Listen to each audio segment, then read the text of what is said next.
ang kryptonite ng isang battle MC. Yan na pag-uusapan natin, pero bago yon, iniimbitahan kita na i-like ang video na to bilang suporta at mag-follow at subscribe sa ating Facebook page at YouTube channel.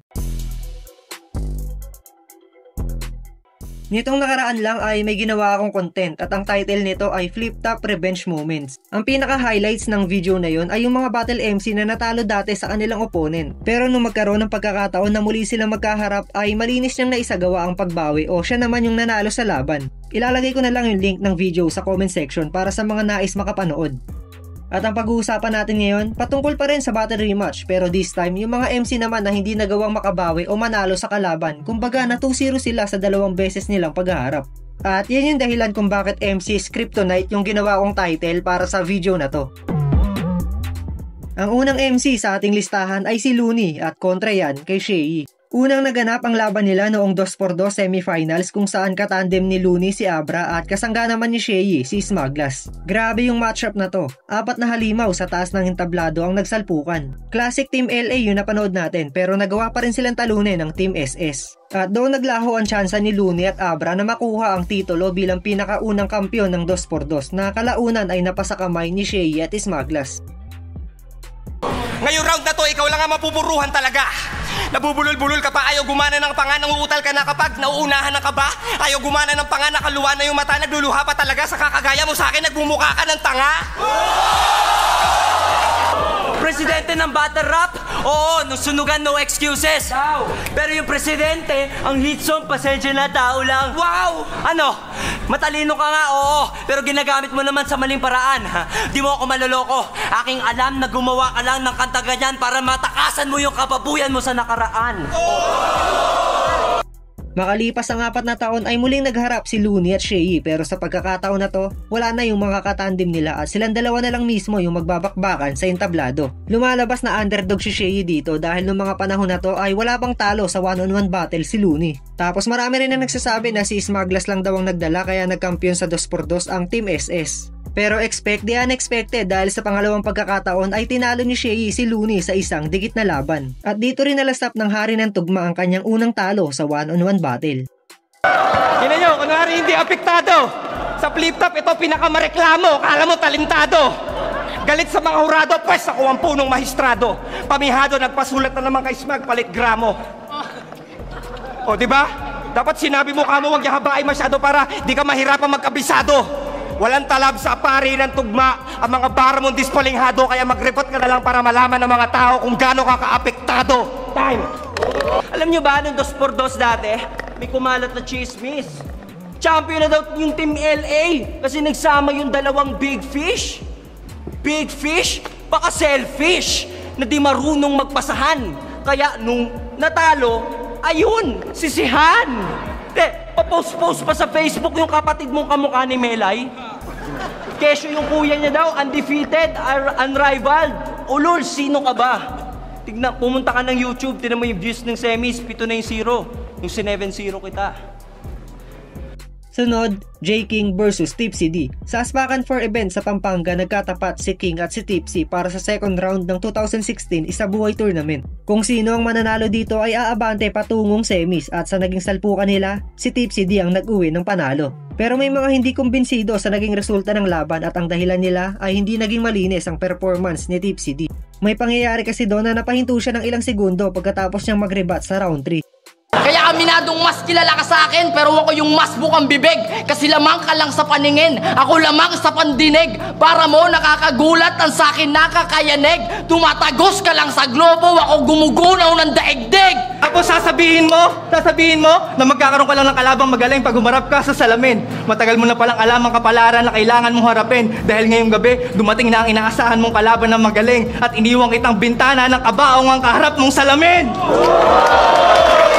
Makalipas ang isang taon sa parehong event at lugar ay muling nagharap si Tipsy D at J. King. Nakapalo pa rin to sa tournament pero sa 2x2 na kung saan kasama ni J. King ang katandem niyang si Romano at sa torneo na to, dito rin nabuo ang super team na Sinyo at Tipsy D. Kung sinong tandem ang mananalo dito ay aabante na sa finals. Naging balagbagan pa rin naman yung laban pero sa huli, Sinyo at Tipsy D ang nakasungkit ng panalo. At gaya ng narinig nyo kanina, sa parehong event at lugar, muling nilaglag ni Tipsy D si J. King sa tournament. At di ba tinalo ka rin niya? Oo, tinalo ko niyan.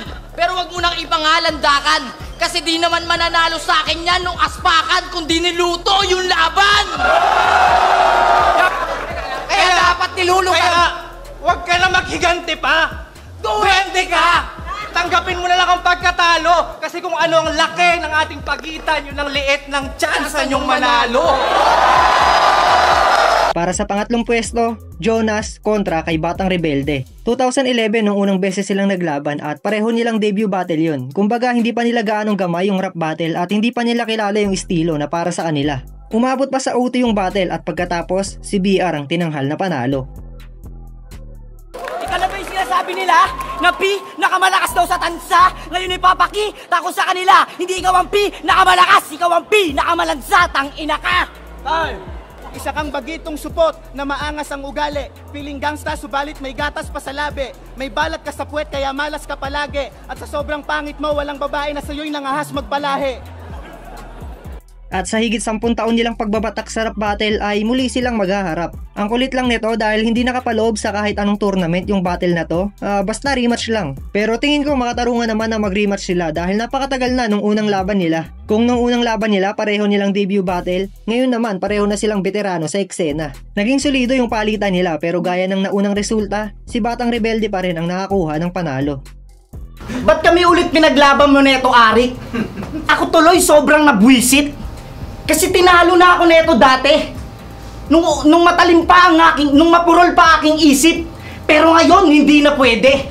Kasi matalim na aking panggilit. Ako'y naging tiger na pang forest. Sabang naging tiger ka pang biscuit. Pero yung content basura, tulad nung compass na pinande-detect ng tao. Tayo na compass, pinande-detect mo ng tao. Pues meron akong map para mahanap kung nasan ka at dun ka ilang paso. Kasi mapa kanan o kaliwang kamao, parehas lang malagim yung option at yun ay kombuhin ka ni Moko Jane o saksakin ka ni Gregor. Sige, pick your poison! Pangapat sa ating listahan, Flick G versus Sayad. Sa Ahon 2 ang unang naging laban nila at 2-on-2 battle to kasama ni Flick G si Damsa habang si Aklas naman ang kay Sayad. Nakuha nila Sayad yung panalo dahil sa kabuuan ng naging battle, kita na mas lumamang yung tandem nila dahil mas pang 2-on-2 yung baon nilang sulat at mas madiin din yung mga linya na binitawan nila kumpara sa hinain ni Flick G at Damsa. Ikaw, isa ka lang gangster na ateista. Wannabe Eminem na nilampaso ng scholar na aktivista. Shit! Huwag ka magpakabayani. Di kayo magkakaroon ng estatwa ng sabay sapagkat blade pa lang kayo, espada na ako ng panday. At sa sinabi niya. At naalala ko na to, si Ikatlo, sumpang di dapat katakutan, di ba matyaga ka? Pero nadapa ka! Kay Juan na batugan, ngayon sabik ka manalo! Panayang ensayo! Araw-gabi sila'y magkatabi, kaya hindi na kami magtataka! Kung isa na lang itlog ni Damsa at sa'yo, tatlo na pre! Mahigit 7 taon nang nakalipas, sa Ahon 9 event ay naikasa naman ang one-on-one battle ni Flick G at Sayad. Naging classic yung style clash battle nila pero pagkatapos ng tig-3 round, kay Sayad pa rin pumabor ang naging laban at muli niyang tinalo si Flick G sa Ahon. Magkaiba ang imaginary sa visionary. Ikaw yung dick sucker, ako yung dictionary. Ikaw yung ill sa ilustrado, nag-ilusyon na naman si Barry. Kung may ill man sa'yo, yun na yung galing mo kasi illusionary.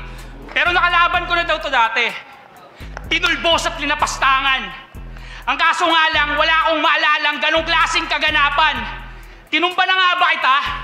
Pasensya na pero hindi na ba kayo nasanay? Yung malulupit na linyahan nga nakakalimutan ko, yung bayang maliliit na bagay.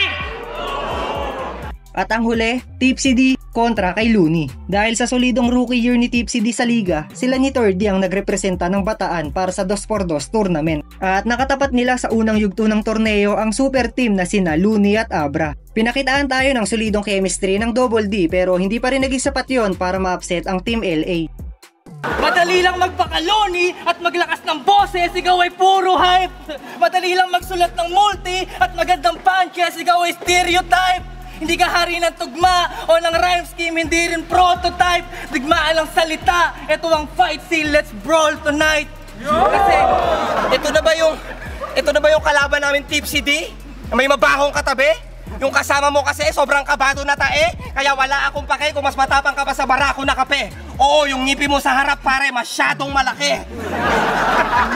Muling nag-cross ang landas ni Looney at Tipsy D pero sa pagkakataon na to, sa semifinals na ng Isabuhay Tournament. Pinaalala ni Tipsy D yung sinabi ni Abra nung laban nila sa 2x2 na mas may chansang manalo si Tipsy D pag nag-solo na lang. Tsaka baka nalilimutan mo, sabi ng best mong hanggang utong lang, mas may tsansa ako manalo pag nag-solo na lang. Mas may tsansa ka pa siguro kung nag-solo ka na lang. Grabe yung naging battle nila. Malakas na Tipsy D yung napanood natin pero ibang Looney yung kaharap niya. Walang balak magpatalo ang hari ng tugma na nakatungtong sa entablado. At sa pagtatapos ng laban, kay Looney pumabor ang lahat ng hurado at nawala na rin ang tsansa ni Tipsy D na makuha ang kampiyonato. Bukod pa doon, naiparamdam din niya kay Tipsy na maparuki o veteranong Tipsy D ay hindi uubra sa hari ng tugma. Ito na ba yung tinuturing yung bayani ng Balanga? Yuyupi ito sa akin parang kalye sa Balara. At magbimisto lang, tayo na basa ng pusang kalye na gala. Kaya sa finals ng Isabuhay, huwag yun ang hanapin!